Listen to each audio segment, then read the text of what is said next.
네, 성삼국 촉한전에 세계에 오신 걸 환영합니다.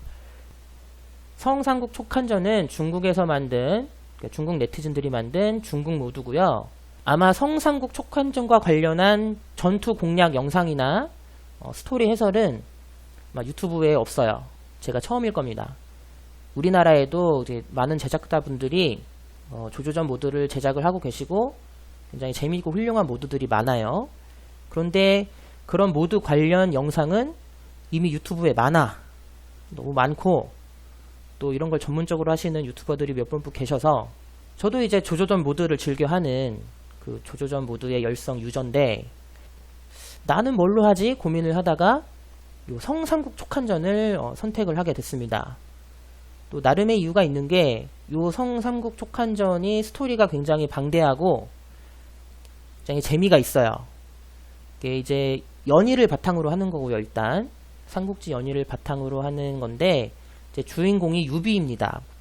그래서 유비를 중심으로 해서 스토리가 진행이 되고 이 성삼국 촉한전이 삼국지 연의랑 정사, 연의랑 정사, 그리고 사실 기본적으로 삼국지 연의라고 하는 것은 70% 이상이 뻥이죠. 그 나간중이란 그 사람이 이제 소설을 쓴 건데, 그래서 그 삼국지 연의랑 정사가 내용이 많이 다르죠. 요 성삼국 촉한전은 연의하고 그 정사의 내용을 이렇게 잘 믹스를 했어요. 잘 섞어놨고 거기에다가 그 제작자 나름대로의 상상 이런 것들을 잘 이렇게 버무려 놨습니다. 스토리가 굉장히 재밌고 이 성삼국 촉한전을 통해서 이제 게임을 하거나 스토리를 보다 보면 아마 삼국지에 관련된 내용을 굉장히 좀 전반적으로 잘 파악을 할 수 있지 않을까 해서 이 모드를 선택을 하게 됐습니다. 본격적으로 내용을 들어가 볼게요. 게임 시작 전에 이렇게 선택을 해주시고 1번 선택하면은 됩니다. 들어가면 자, 이 삼국지 연의나 성삼국 촉한전의 주인공은 유비라고 했죠. 자, 그러니까 유비는 그 탁군의 누상촌이라는 곳에서 이제 태어나서 살고 있었습니다. 굉장히 작은 마을인데 그 탁군이 어디냐면 위치가 지금으로 치면 북경 근처입니다. 북경, 베이징. 탁군 보이죠? 유주의 탁군. 여기에서 이제 태어나서 살고 있었습니다. 유비네 집 앞에는 굉장히 큰 뽕나무가 있었어요. 1000년도 더 된 굉장히 큰 뽕나무가 있었는데 그렇기 때문에 그 동네 이름도 누상촌이었습니다. 누상촌. 큰 뽕나무의 마을이다 해서 누상촌. 그런데 그 뽕나무 옆에 유비가 살고 있었는데 어느 날인가는 지나가던 어떤 예언가 혹은 관상가가 이 뽕나무가 굉장히 심상치가 않다. 필시 여기에서 귀인이 나올 것이다. 라는 말을 하고 떠났다고 합니다. 실제로 그런 말을 했는지 안 했는지는 모르는 거죠. 그런데 이제 연의에서는 이런 말이 나오죠.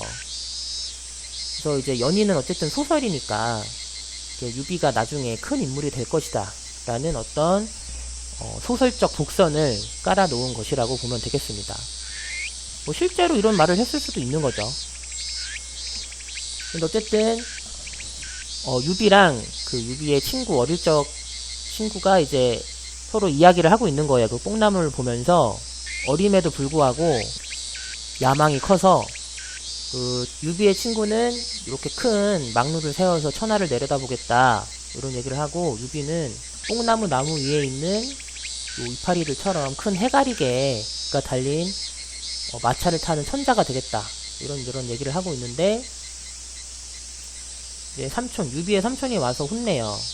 그런 얘기를 함부로 하면 역적으로 몰려서 그 집안이 화를 당할 수가 있기 때문에 그런 얘기는 하지 마라 하고선 공부해 라고 하면서 이제 쫓아냅니다. 그래서 유비에 대한 설명이 나오는데 유비는 이제 성은 유, 이름은 비, 자는 현덕. 그래서 유비는 그 한나라 황제의 후손이에요.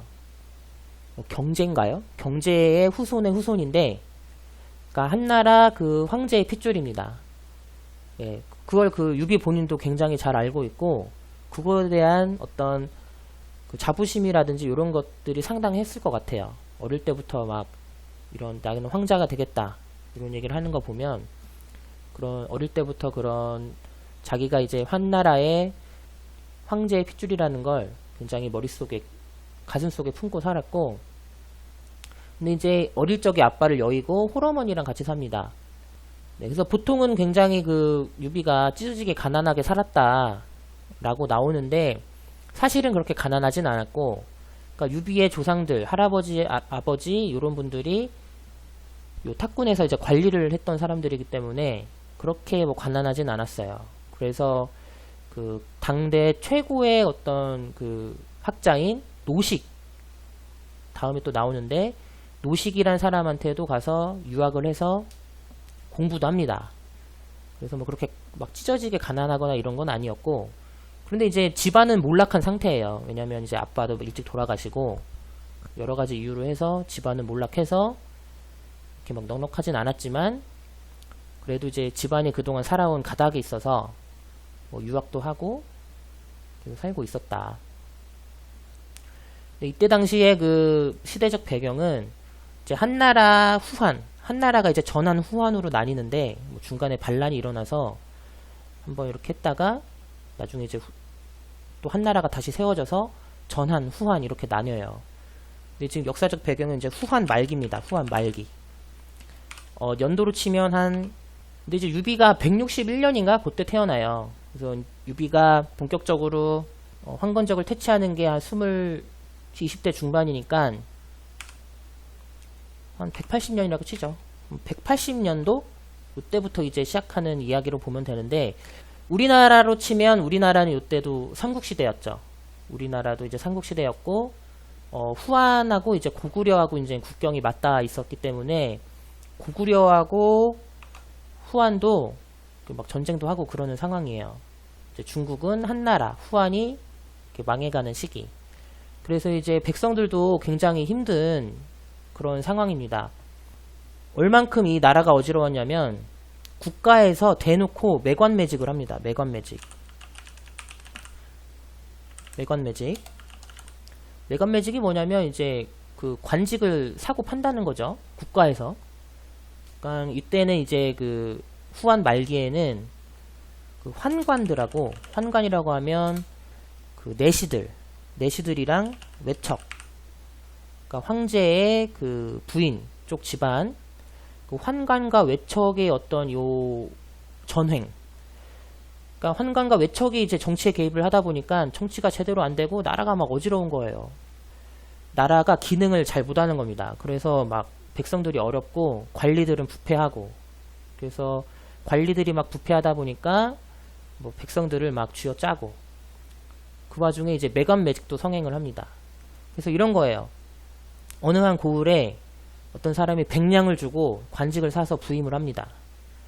그러면 그 사람은 어떻겠어요? 그 사람 입장에선 100냥을 투자를 한 거죠. 그러니까 그 100냥을 다시 회수를 하기 위해서 백성들을 쥐어짭니다. 그렇게 하다가 한 1, 2년 지나면 또 다른 관리가 갑자기 와요.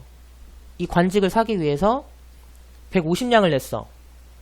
그러면 이제 그 150냥 사서 다시 이제 발령을 받은 거예요. 그러면 원래 있던 사람 다시 쫓겨나고, 그 150냥 내고 관직을 산 사람이 와서 또 어떻게 하겠습니까? 그 150냥의 그것을 다시 회수를 하기 위해서 또 쥐어짜는 거죠. 그러니까 백성들은 아주 그냥 고달퍼요. 나라냐고 막 도와주지도 않고, 오히려 나라가 사람들을 이렇게 쥐어짭니다. 개판입니다. 개판. 나라가 이제 개판이고, 심지어는 동네 개도 이렇게 삐쭉 말랐습니다. 개도 먹을 게 없어가지고 말라서 막 야였죠. 그래서 나라가 굉장히 힘들고, 백성들이 힘들고, 그러니까 나라가 굉장히 어지러운 상황이었다. 이때 상황이. 그래서 결국에는 어떤 세력들이 커지기 시작하냐면, 환건적의 난이 일어나요. 환건적의 난. 환건적의 난이 일어나는데, 이제 환건적은 이제 머리에 노란 요런 띠나 두건 같은 걸 쓰고 다녀서 황건적입니다. 누를 황자 써서. 근데 이제 황건적이 원래 이렇게 도둑들이었냐? 그게 아니라 이제 황건적도 일반 백성들이 너무 못 살겠으니까 뭐 죽기 아니면 까무러치다 해서 황건적에 이제 합류를 계속해요. 세력이 점점 커집니다. 근데 이 황건적을 이끄는 대장은 이제 장각이라고 있어요. 장각. 장각이라는 사람이 이제 태평도라는 걸 만들어서 태평도란 종교를 만듭니다. 장각이 태평도란 종교를 만들어서 사람들을 막 끌어모아요. 그러니까 장각이 원래는 이제 도인이었는데 장각도 이제 어렵게 살다가 도를 익히겠다 해서 산속에서 도를 익히다가 남한호선이라는 사람한테 그 태평유술서라는 걸 받고 도수를 익힌 다음 사람들을 이제 막 구해주기 시작해요. 도수를 익혀서 장각이 만든 부적을 태워가지고 물에 섞어서 마시면 뭐 병이 낫는다든지 해서 이제 장각이 도수를 익혀서 사람들을 도와주기 시작하고 이제 사람들이 거기에 이제 빠져들고 그 장각이 이제 이런저런 말을 설파를 합니다.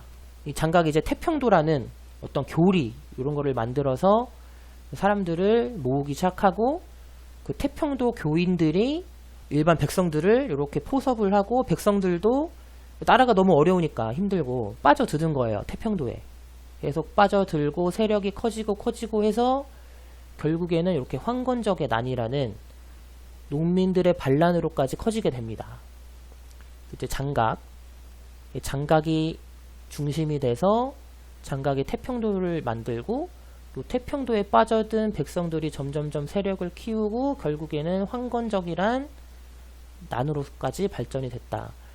그래서 이제 원래 이제 황건적도 원래는 이제 백성들이었는데 무고한 백성들. 사실은 이제 황건적이 난이 원인은 이제 국가가 이제 정치를 잘못한 거죠. 정치가 이제 너무 부패하고 백성들을 도와주지 못하고 괴롭히니까 결국 이런 난리가 일어난 거예요. 그러니까 뭐 정치가 부패하고 이렇게 하면 백성들이 힘들어지는 건 이제 예나 지금이나 똑같은 거죠. 결국엔 이렇게 황건적의 난까지 일어나고 그래서 세상에 굉장히 어지러운 난세입니다. 난세에 돌입을 했다. 그러니까 한나라라는 나라가 쭉 이어오다가 요때 170년, 180년 요때쯤 이르러서 굉장히 이제 난세에 봉착을 했다라는 그 시대적 배경인데, 그런데 이제 이런 난세가 일어나면 반대로 이런 큰 뜻을 품은 영웅들, 큰 능력과 큰 뜻을 품은 야망이 있는 영웅들한테는 오히려 기회가 되는 거죠. 왜냐면 이 난세에 자신의 능력과 이런 것들을 세상에 알리고 또 발휘를 할 수 있으니까. 그래서 이제 그 영웅들이 일어나는 계기가 되는, 영웅들이 일어나는 어떤 그런 시대적 배경이 됐다. 난세에 돌입을 했다라는 걸 설명을 하는 거예요. 그 중에 하나가 유비죠. 유비가 이제 탁군에서 또 계속 쭉 살고 있었는데, 이제 커가지고는 이제 돗자리를 짜서 팝니다. 돗자리 장수인데, 근데 뭐 돗자리 장수라고 무시할 게 아니라 꽤 제법 장사가 잘 됐나 봐요. 그래서 막 연희에는 굉장히 막 찌질하게 막 돗자리나 팔고 막 그런 인물로 그려지는데, 사실은 그런 게 아니라 이제 유비가 탁군에서 어느 정도 재력도 있고 어느 정도 이런 힘도 있고 그러한 상황이에요. 유비가. 그리고 어떤 기록이 있냐면, 유비가 이제 그 노식 밑에서 공부를 했다고 했는데, 사실 유비 같은 스타일은 막 책을 막 파고들고 이런 스타일은 아니고, 한번 책을 싹 한번 읽으면 어떤 그 대강의 요점을 파악하는 능력이 굉장히 뛰어났다고 합니다. 그래서 유비는 책을 많이 안 봐요. 책을 많이 안 보고 오히려 말 타고 다니고, 또 강아지 쫓아다니고, 또 이쁜 옷을 좋아하고, 이런 음악을 좋아하고, 굉장히 호방한 기질을 보입니다.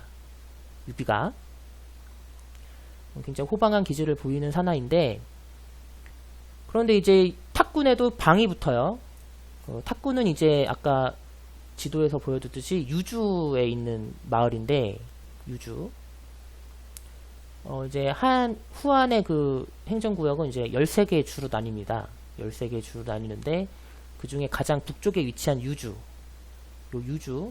여기 넘어서는 이제 고구려인 거죠. 유주의 탑군인데 그 유주 자사로 유언이 있었어요. 유주 자사 유언이 방을 붙입니다. 뭐냐면 요즘에 그 황건적의 난이 심해져서 유두도 지금 위기에 처해 있다. 그러니까 젊은이들은 관군으로 들어와서 황건적을 무찔러라 라는 방을 붙이는데, 일반 백성들은 사실 황건적이나 관군이나 다를 게 없는 거예요. 오히려 황건적이 나아. 왜냐면 그동안 저희 관리들한테 당한 게 너무 많거든. 그러니까 백성들 입장에서는 관군이 돼서 황건적을 무찌르려고 하는데 백성들 입장에서는 그럴 이유가 없는 거예요. 아니 어차피 관리들도 우리를 괴롭히고 황건적도 우리를 괴롭히는데 고민을 하는 거죠. 오히려 이제 백성들은 그 황건적에 오히려 더 그 태평도에 빠져 있는 상황. 장각 혹은 황건적들이 얘기하는 게 뭐냐면 창천이사 그리고 황천당립, 요게 이제 그 모토입니다. 모토. 그러니까 창천이라고 하면 요거는 한나라를 의미해요. 푸른 하늘은 이사, 이미 죽었고, 황천, 노란 하늘. 그러니까 노란색은 이 황건적의 그 심볼이죠. 그래서 황천 하면은 이제 황건적의 세상이 이제 일어난다 라고 이 말을 많이 합니다. 그러니까 백성들 입장에선 요렇게 들으면 어차피 한나라 이거 맨날 우리나 괴롭히는 거 망해버리고 태평도가 만드는 새로운 나라, 새로운 세상 나쁠 거 없다, 이렇게 생각을 하는 거죠. 그래서 오히려 황건적에 그 합류하는 백성들이 많으면 많았지 관군에 이렇게 지원하는 사람들은 많이 없는 거예요. 고민을 하는 거죠. 이 백성들이 그걸 보고. 뭐 딸린 처자식도 있고, 또 군대에 들어간다는 건 자기 목숨을 내놓는 거 아닙니까? 그래서 이제 굉장히 이제 일반 백성들은 고민을 하는데, 유비는 워낙 이제 처음부터 큰 뜻이 있었기 때문에 이 방을 보고 이제 가슴이 끓어오르는 거죠. 아, 이제 내가 나설 때가 됐나? 이제 이렇게 생각을 하는 거죠. 이제 그 방을 보고 생각을 하는데, 이거는 이제 게임 진행상 이렇게 선택지가 나오는데, 요 어떻게 선택을 하느냐에 따라서 위에 있는 빨간색, 파란색, 요 분기 설정, 요 그래프, 요게 이제 변화를 하는데, 이제 너무 한쪽으로 치우치면 나중에 이제 내 의지대로 전투를 선택할 수가 없기 때문에 요거는 한 중간쯤으로 이제 유지를 해주는 게 좋고, 대화는 뭐를 선택을 하냐면, 뭘 선택을 할까요? 1번은 나라를 위해 힘쓰지 못해서 슬프다. 2번은 조상을 빛내지 못한 게 아쉽다. 뭐 이런 건데, 일단 뭐 조상을 빛내는 것보다는 나라를 위해 힘쓰지 못했다라는 말이 좀 더 멋있는 말 아니겠어요? 그러니까 1번을 먼저 선택하도록 하겠습니다. 근데 이제 장비도 방을 보고 있다가 이렇게 쭝얼쭝얼 하는 남자를 보고 막 욕지거리를 합니다. 갑자기. 장비는 좀 굉장히 거친 사나이인데, 그러니까 장비도 탁군 출신입니다. 탁군에서 이제 개나 돼지를 잡아서 파는 그 백정이었어요. 정육점 주인. 근데 이제 유비랑 장비가 방을 보고 서로 대화를 나눠요. 그래서 이제 서로를 알아보고 통성명을 하면서 나라에 대해서 이야기를 나눕니다. 그래서 장비는 이제 빨리 여기 관군에 지원하러 가자 하고, 유비도 그러냐? 그러면 술 한잔 하자 해가지고 술집에 가서 이야기를 나누는데, 이제 관우란 인물도 합류를 합니다. 관우. 그래서 유비, 관우, 장비 삼형제. 유비, 관우, 장비 삼형제가 모여요. 그래서 유비, 장비가 이제 관우도 합석을 합시다. 당신 심상치 않아 보이는데 합석을 합시다 해서 이제 셋이 만나요. 일단 연이나 이 성상국 촉한전의 내용은 이제 유비, 관우, 장비가 이렇게 처음 만나는 걸로 설정이 되어 있는데, 이제 제 생각엔 그래요. 실제로 정말 얘네들이 이렇게 황건적의 난을 계기로 처음 만났을까? 제 생각은 그게 아니라는 거죠. 이미 셋은 알고 있는 사이였다. 탁군에서 이미 셋은 뭔가 이렇게 의기투합해 있는 상황이 아니었을까. 네, 그런 설정의 그 삼국지 그 만화도 있습니다. 그 창천항로라고 그 삼국지 만화가 또 있는데 거기서도 그런 설정이에요. 이 유비관우 장비가 이미 탁군을 주름 잡고 있었던 어떤 3명의 어떤 형님들이었다. 라고 이제 설정이 나오는데 저는 그게 더 가깝다고 봐요. 왜냐면 이제 탁군이라고 하는 그 동네는 굉장히 좁은 동네고 그 유비관우 장비 정도에 되는 사람들이 서로 모르고 있을 리가 없어요. 네. 그렇기 때문에 유비관우 장비는 이미 이제 알고 있는 사이였고 이제 서로 이제 뜻을 맞추고 있다가 이제 황건적을 물리치라는 방을 보고 이제 몸을 일으키는 거죠. 이제 그런 얘기를 해요. 또 관군으로 지원을 하면 이제 관군도 썩어 있기 때문에 지금 이 한나라 조정이 썩지 않은 데가 없어요. 이곳저곳 다 엉망이기 때문에 관군으로 들어가면 그 보잘것없는 그 지휘관의 명령을 우리가 받는다. 쥐새끼 같은 녀석들의 명령을 받으면 우리도 쥐새끼 아니냐. 그래서 그러지 말고 우리 따로 위용군을 만듭시다. 이렇게 얘기를 하는 겁니다. 근데 이제 위용군을 만들려면 돈이 필요하지 않습니까?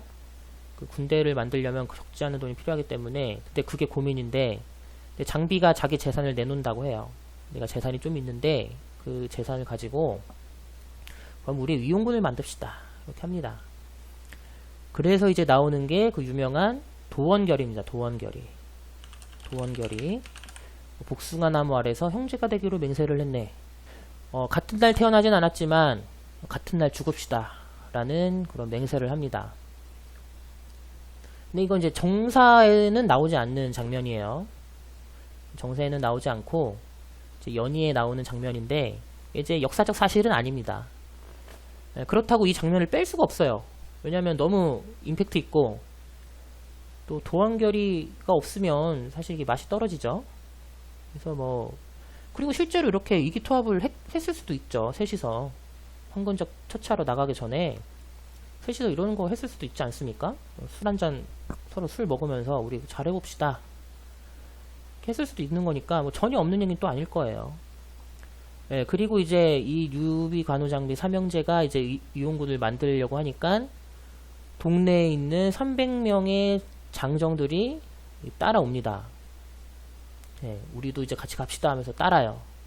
그래서 이걸 봐도 유비관우 장비가 급조된 모임이 아니다. 어느 정도는 셋이서 탁군을 주름 잡고 있지 않았나. 가만히 보면 면면을 보세요. 유비는 돗자리 장수. 그리고 관우는 이제 관우의 내력은 뭐 하동군 출신인데 뭐 하동군이라고 하면 어디냐면 이제 낙양 근처입니다. 낙양 근처. 하동군 보이죠? 여기서 이제 그 백성들을 괴롭힌 뭐 관리를 때려 죽이고 도망을 칩니다.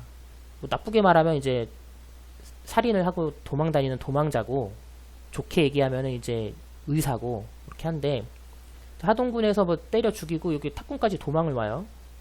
좀 겁이 났나봐요. 엄청 많이 도망을 옵니다. 여기 굉장히 먼 거리인데 옛날로 치면 탁군까지 온 걸 보니까 잡히는 걸 두려워해서 멀리 도망을 왔다. 근데 이제 탁군에서 셋이서 이제 위기투합을 하고 있었고 이 세 사람을 따르는 사람들이 있었다. 평소에 저 이 세 명은 범상치가 않으니 얘네들을 이 세 형제를 형님으로 모시는 추종자들이 있었다. 고 하는 게 이제 타당하지 않나. 뭘 믿고 따라가요? 유비는 이제 돗자리 장수고 장비는 개돼지 백정이고 뭐 관우는 뭐 거의 반백수고 수염만 길었지. 얘네들을 믿고 300명이 따라간다? 갑자기? 그건 아닐 것이다. 이미 유비관우 장비가 요 탁군에서 어느 정도 커뮤니티를 형성하고 있었다. 라는 게 타당하다고 봅니다. 어쨌든 이렇게 도원결의까지 하고 황건적을 때려잡으려고 출발을 하고 요게 이제 그 유비의 어떤 정말 기가 막히고 코가 막히는 그런 대장정의 시작이 되는 거죠. 유비관우 장비. 그런데 이제 그 위용군을 만들고 출진을 하려고 하다 보니까 뭐 장비가 돈을 댔다고는 하지만 돈이 모자란 거예요. 근데 말 살 돈이 없는 거예요. 말. 그러니까는 그 옛날 전쟁은 그러니까 사람들이 우르르 몰려가서 막 창칼로 찌르는 전쟁 아닙니까?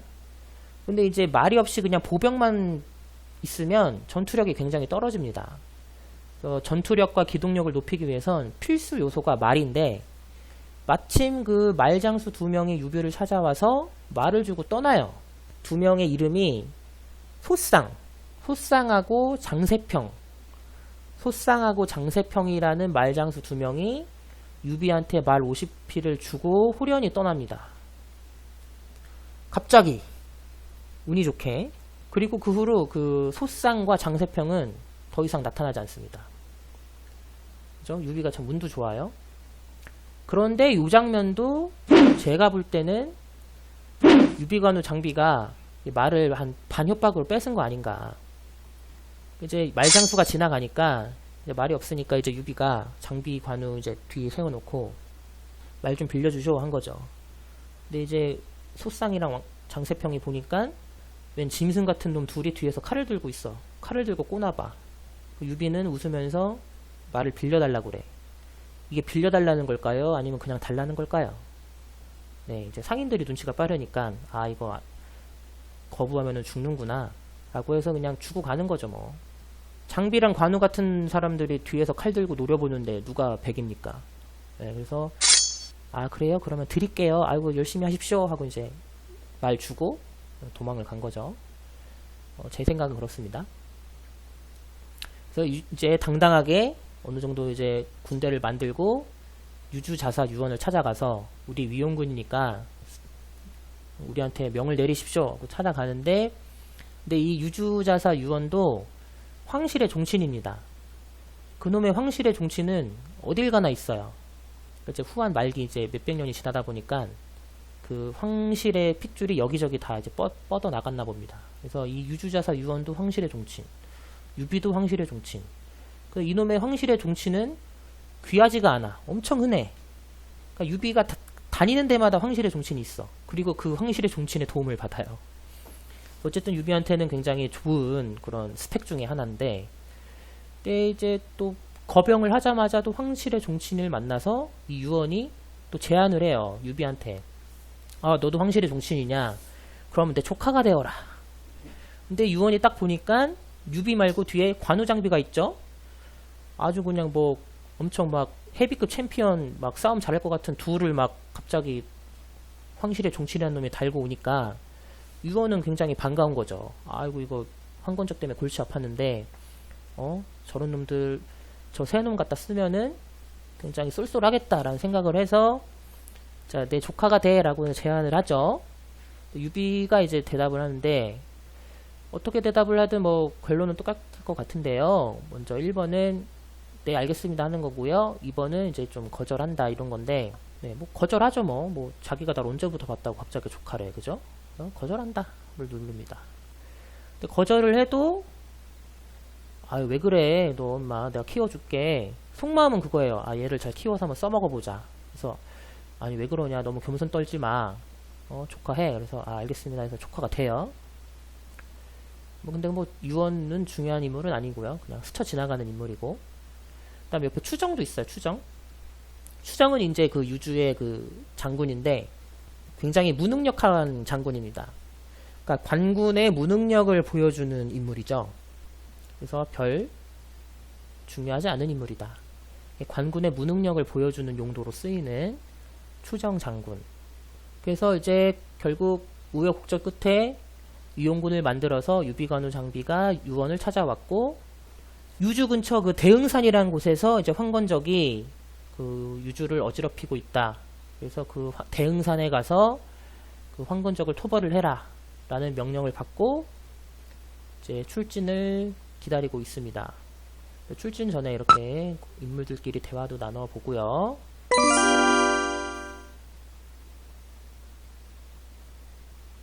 네, 이제 출진을 해봅시다. 네, 출진을 누르면 이제 게임적인 설정이 하나 또 들어가요. 그래서 이 성삼국 촉한전은 그 조조전 모드 중에서도 굉장히 상위의 그 난이도를 자랑하는 모드입니다. 그 중에 이제 그 이유 중에 하나가 뭐냐면 그 도전과제라는 또 미션들이 있어요. 여기서는 좌자가 나와가지고 좌자죠. 이 좌자라는 도인은 삼국지 연의에서 굉장히 유명한 그 그 도인인데 사실 그 유비랑은 직접적인 연관은 없습니다. 좌자는. 그런데 이제 여기 게임 설정상으로는 좌자가 출진 전에 도전 과제를 할 거냐 말 거냐 라는 거를 물어봐요. 그런데 이왕 하는 거 모든 미션이나 이런 것들을 클리어하면서 나가는 것이 목표로 해보겠습니다. 그래서 1번을 해서 도전 과제를 수락을 합니다. 네, 그래서 그 도전 과제 미션들도 해결을 한번 해보는 걸로 하겠습니다. 첫 번째 그 스토리 해설은 여기까지 하고요. 다음 대흥산 전투에서 전투 공략으로 만나보도록 하겠습니다. 이상입니다.